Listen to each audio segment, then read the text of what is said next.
श्री बासूत्र प्राकट्य भाग 2।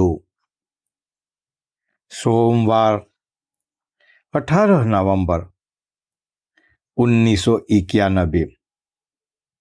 जयपुरिया भवन, वृंदावन। सुबह के 8 बजे हैं।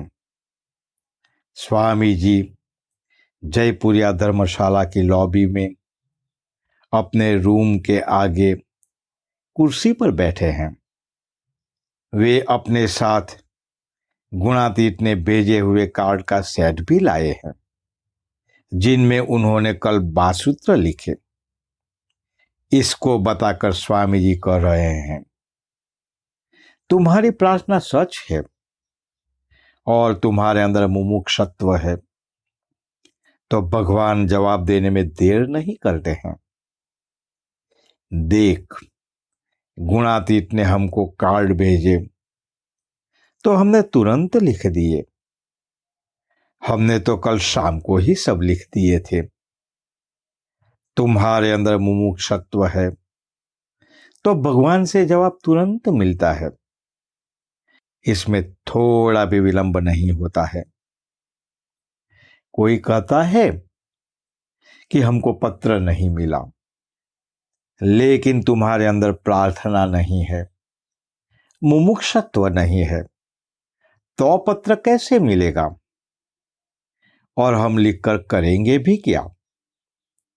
और इधर देख, जैसे ही कार्ड मिले हमने तुरंत लिख दिए। अच्छा लिखा है नहीं? हम उधर मातृ मंदिर में ये काली माता को भेजेंगे। हमको इसके संदर्भ में कल एक दर्शन आया था। हमने साधुओं के रूम में ये लिखना शुरू किया था ने, तो रात में देखा 9:30 बजे स्नान करके सोने के लिए गए तो तुरंत 10 बजे यह देखा। हमने वही रूम देखा। उस रूम की जो खिड़की है, उधर एक हाथ आया, कोहनी से लेकर पंजे तक का दाहिना हाथ दिखाते हुए। इतना तक था। दाहिने पंजे को आशीर्वाद मुद्रा में बताते हुए, और ऐसा था, आशीर्वाद देता है। और उस हाथ पर 2 दिन पहले साधुओं के लिए जो काली डिजिटल घड़ी ली थी ने, वह थी। और अकेली घड़ी ही हाथ पर चिपक कर रही, पट्टा नहीं है। इसका अर्थ समझाते हुए स्वामी जी कह रहे हैं, यह महाकाल है।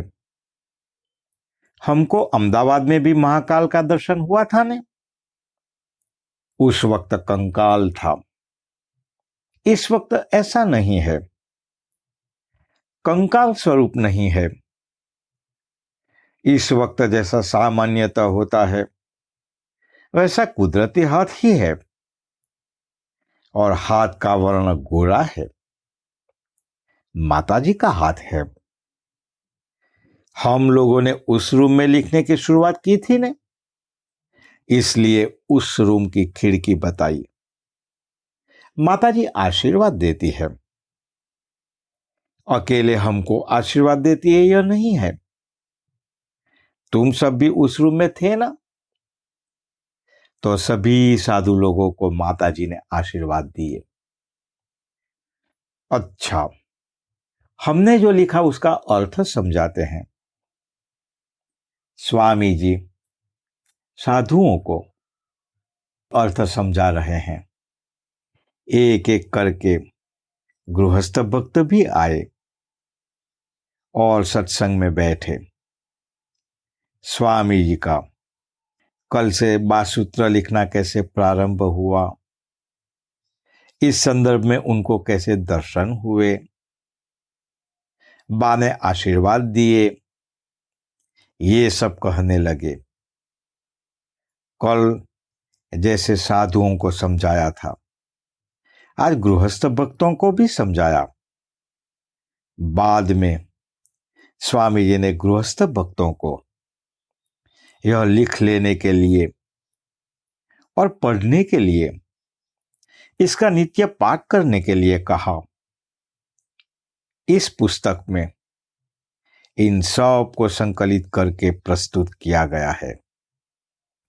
इस तरह अंग्रेजी में दिए गए 12 सूत्र मूल 12 सूत्र है जो स्वामी जी स्वयं ने अंग्रेजी में लिखे हैं, जबकि हिंदी में भाषांतर जिस तरह से स्वामी जी स्वयं ने करके समझाया था उसी स्वरूप में है।